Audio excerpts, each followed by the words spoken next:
എന്താ വിശേഷം? അപ്പ അറിഞ്ഞില്ലേ? ഈ ചെറ്റത്തരം എന്ന വാക്ക് തന്നെ നമ്മുടെ മുഖ്യമന്ത്രിയുടെ ഒരു സാംസ്കാരിക നിലവാരം അനുസരിച്ച് നോക്കുമ്പോൾ താരതമ്യേന മിതമായ അല്ലെങ്കിൽ സഭ്യമായൊരു പ്രയോഗമാണെങ്കിൽ പോലും അദ്ദേഹം അത് പറയുമ്പോൾ അദ്ദേഹത്തിന് അറിയാം ഇതിൻ്റെ പ്രത്യാഘാതം എന്തായിരിക്കുന്നുണ്ട്. അദ്ദേഹത്തിൻ്റെ പഴയ പരനാറി പ്രസംഗം പരനാറി എന്നുള്ളത് ഒരു സമയത്തല്ല പുള്ളി പറഞ്ഞു, ഒരു തവണ പറഞ്ഞാണെങ്കിൽ നാക്കുപഴ പറ്റിയാന്നിരിക്കാം. അങ്ങനെ നാക്കുപഴ പറ്റുന്ന ആളല്ല അദ്ദേഹമെങ്കിലും പരനാറി എന്നത് പുള്ളി 3 തവണ കൊല്ലത്തെ വിവിധ വേദികളിൽ അരമണിക്കൂർ ഇരുന്നതേ ഉള്ളൂ. അതിനുള്ളിൽ എന്തൊക്കെ മഹാത്ഭുതങ്ങൾ അങ്ങനെ അവിടെ കാട്ടിക്കൂട്ടി.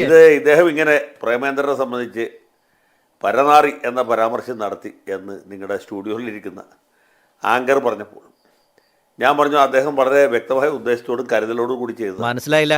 മനസ്സിലാക്കാൻ നിന്റെ പാർട്ടിക്കാരെ പോലെ തന്നെ നിനക്കും കുറച്ച് ടൈം എടുക്കും. അവിടെ MA ബേബി ജയിക്കരുത് എന്ന് മൂപ്പിലേക്ക് എന്തോ നിർബന്ധമുണ്ട്.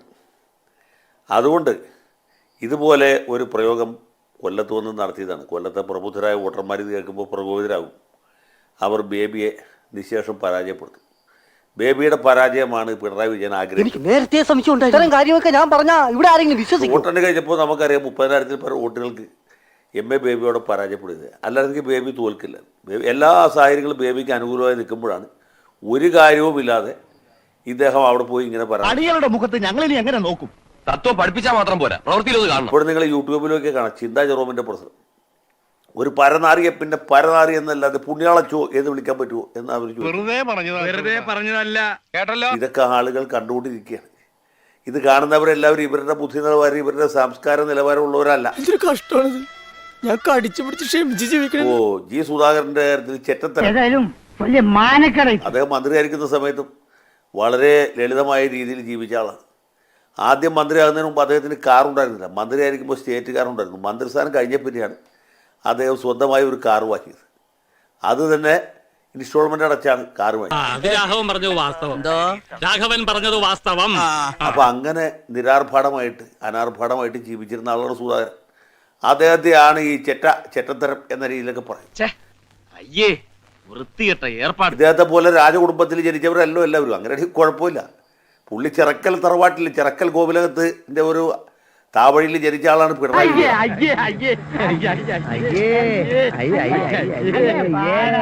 ആർഭാടത്തിൽ ജീവിച്ച് പരിചയിച്ച ആളാണ് പുള്ളി. അതിലെ വലിയ എന്താണ് ബ്രിട്ടീഷ് ചക്രവർത്തിക്ക് ഇല്ലാത്ത അല്ലെങ്കിൽ അമേരിക്കൻ പ്രസിഡന്റിന് ഇല്ലാത്ത സെക്യൂരിറ്റിയോട് യാത്ര ചെയ്യുന്നത്. പുള്ളിക്ക് ജീവാഭയം ഉണ്ടായിട്ടൊന്നുമല്ല. പുള്ളി അങ്ങനെ പ്രതാപത്തിൽ ജീവിച്ച് ശീലിച്ചു പോയി. ചുരുക്കി പറഞ്ഞ നാട്ടുകാരുടെ മുമ്പിൽ ഒന്ന് ഷൈൻ ചെയ്യാൻ വേണ്ടി. ആ പ്രതാപത്തിൽ ജീവിക്കാത്ത എല്ലാവരും ചെറ്റകളാണ്, ചെറ്റത്തരമാണെന്നൊക്കെയാണ് പുള്ളി ധരിച്ചിട്ടുള്ളത്. അതുകൊണ്ടാണ്. ഏതായാലും കുറച്ച് ദിവസം കൂടി മതിയല്ലോ വിനു. 2 ആഴ്ച 3 ആഴ്ച കഴിഞ്ഞല്ലോ.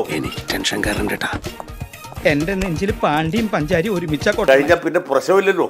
പിന്നെ പുള്ളി എന്ത് പറഞ്ഞാലും ഈ നാട്ടിൽ ആരും മൈൻഡ് ചെയ്യില്ല. ഇത് മെയ് 4-ാം തീയതി കഴിഞ്ഞാൽ ഇതിനൊക്കെ വല്ല പ്രാധാന്യമുണ്ടോ? മെയ് 5-ാം തീയതി വിഷയത്തെ കുറിച്ച് ആരെങ്കിലും ചിന്തിക്കും? ചെറ്റത്തരം എന്താണ്, പരനാറി എന്താണ്, എന്തായാലും എന്താണ്, ഇതൊന്നും ഒരു വിഷയമേ അല്ലാതെ. അപ്പൊ ഇതുകൊണ്ട് മൂപ്പലാരെ നമ്മൾ പ്രോത്സാഹിപ്പിക്കണം, ധാരാളമായിട്ട് പറയട്ടെ.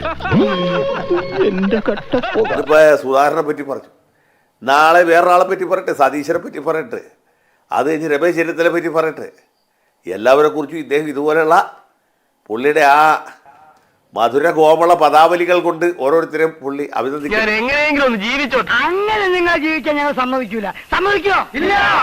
ജോലി എളുപ്പമുണ്ട്. വോട്ടർമാരുടെ ജോലി എളുപ്പമാവും, നമ്മുടെ ജോലി എളുപ്പമാവും, ഇലക്ട്രോണിക് യന്ത്രത്തിന്റെ ജോലിയും വളരെ ചിന്തിക്കൂലെന്ന്. അല്ലെങ്കിൽ ഈ ബുദ്ധി ഇല്ലെങ്കിൽ പിന്നെ പറഞ്ഞിട്ടെന്താലേ. തൊഴിലാളിവർഗ സർവാധിപത്യത്തിന് വേണ്ടി വാദിക്കുന്ന അല്ലെങ്കിൽ വൈരുദ്ധ്യാധിഷ്ഠിത ഭൗതികവാദത്തിൽ വിശ്വസിക്കുന്ന പാർട്ടിയുടെ പരമോന്നത നേതാവായിട്ട് ഭാവിക്കുന്ന ആളാണ്. അവിടെയല്ല തമാശ. അദ്ദേഹം ആരെയാണ് പുച്ഛിക്കുന്നത്, ആരെയാണ് പരിഹസിക്കുന്നത്? അദ്ദേഹം പുച്ഛിക്കുന്നത് പരിഹസിക്കുന്നത് ദരിദ്രരെയാണ്, ദരിദ്ര നാരായണന്മാരെയാണ്. ഈ നാട്ടിലെ ബഹുഭൂരിപക്ഷം വരുന്ന പാവപ്പെട്ട ആളുകളെയാണ്. അവരെ പരിഹസിച്ച്, അവരെ പുച്ഛിച്ച്, അവരെ അവഗണിച്ച്, അവരെ അവഹേളിച്ച് അദ്ദേഹം അങ്ങനെ രാജപദവി വലിയ തെറ്റായി പോയെന്ന് എനിക്ക് ഇപ്പൊ തോന്നുന്നു. ഇപ്പൊ തോന്നിയിട്ടുണ്ട് ഫലം. കേരള ചക്രവർത്തിയായിട്ട് വിരാജിക്കുകയാണ്. അവിടെയാണ് പ്രശ്നം കിടക്കുന്നത്. തൊഴിലാളി വർഗത്തിന്റെ സേവകനായിട്ടിരുന്ന ആൾ, പൊതുജനങ്ങളുടെ അവകാശങ്ങൾക്ക് വേണ്ടി നിലകൊള്ളേണ്ടിയിരുന്ന വ്യക്തി, അദ്ദേഹം 10 കൊല്ലമായിട്ട് കേരള ചക്രവർത്തി ആയിരിക്കുന്നു എന്ന ഒരു ധാർഷ്ട്യത്തിൽ, അഹങ്കാരത്തിൽ അദ്ദേഹം ഈ നാട്ടിലെ ദരിദ്രരായ ആളുകളെ, ദാരിദ്ര്യത്തിൽ ജനിച്ച് ദാരിദ്ര്യത്തിൽ കഴിയുന്ന ആളുകളെ, അല്ലെങ്കിൽ നിസ്വാർത്ഥരായ പൊതുപ്രവർത്തകരെ, എത്രയോ കൊല്ലം അദ്ദേഹത്തിൻ്റെ സഹപ്രവർത്തകനായിരുന്ന ആളെ, അദ്ദേഹത്തിൻ്റെ മന്ത്രിസഭയിൽ 5 കൊല്ലം മന്ത്രിയായിരുന്ന ആളല്ലേ, അതിനു മുമ്പ് 5 കൊല്ലം മന്ത്രിയായിരുന്നല്ലോ. ഈ 10 കൊല്ലത്തിനിടയ്ക്ക് 10 പൈസ അഴിമതി നടത്താത്ത ഒരാളെ അദ്ദേഹം ഔചിത്യം ഔചിത്യം എന്നൊരു സാധനമുണ്ട്. ഒരു മനുഷ്യനായ കുറച്ചൊക്കെ ഔചിത്യം. ഇതൊക്കെ അമ്പലപ്പുഴയിൽ മാത്രമല്ല, ബാക്കി 139 മണ്ഡലത്തിലും ജനങ്ങളുണ്ട്.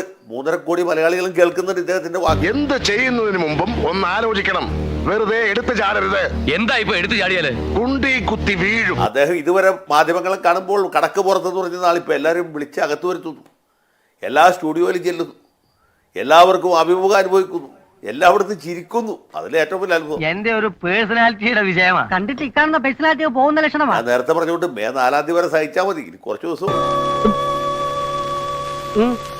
മാനസിക നില തെറ്റിയ സാഹചര്യത്തിലാണ് CPIM-ന്റെ നേതാക്കന്മാർ ഇന്ന് പറഞ്ഞുകൊണ്ടേയിരിക്കുന്നത്. എന്താ പറഞ്ഞത് ശരിയല്ലേ? അതുകൊണ്ടാണ് നമ്മുടെ മലയാള ഭാഷാ നിഘണ്ടുവിലെ ഇത്തരം വികൃത വാക്കുകൾ ഇങ്ങനെ ആവർത്തിച്ചുച്ചരിക്കുന്നതിനു വേണ്ടി കേരളത്തിന്റെ മുഖ്യമന്ത്രി തയ്യാറായിട്ടിരിക്കുന്നത്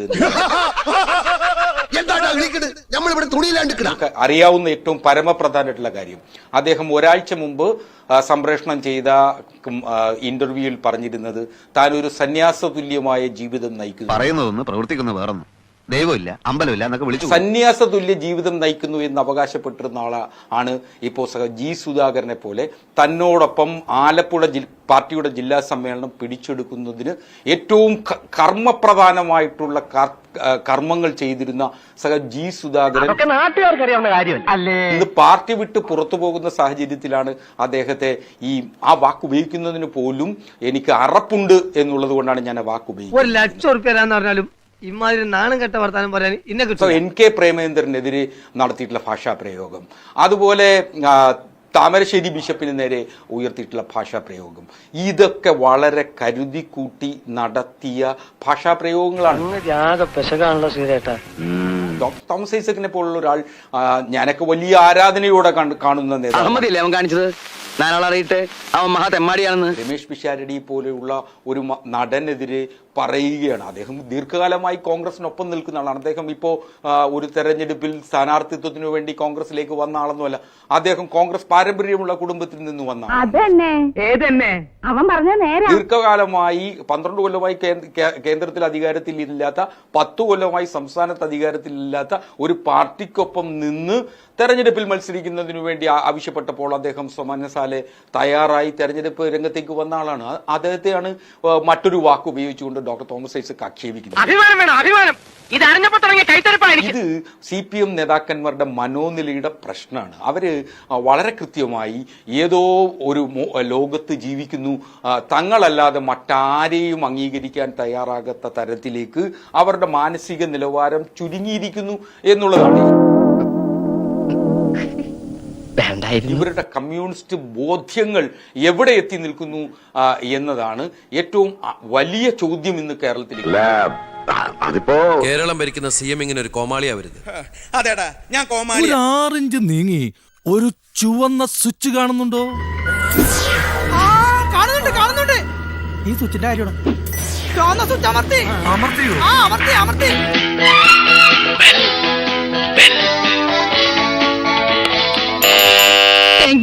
ഈ ഉപകാരം മറന്നാലും ഞാൻ മരിക്കില്ല. ഇതൊക്കെ എന്ത് അപ്പോ നാളെ നേരത്തെ തന്നെ ഇങ്ങോട്ട് എത്തണം കേട്ടോ. ശരി.